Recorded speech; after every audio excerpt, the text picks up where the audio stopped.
চঞ্চল মন হলো মন তোমার ছোঁয়া পেল যখন গাঁও ভেঙে সব বাধা কাছে এসে করোনা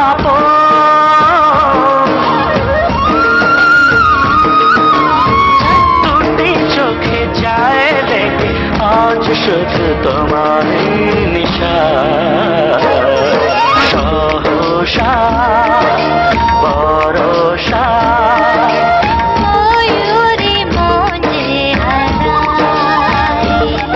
ধীরে ধীরে চাই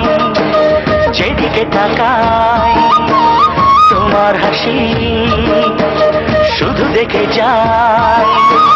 দূরে কোথা বেজে ওঠে মধুর সুরের সানাই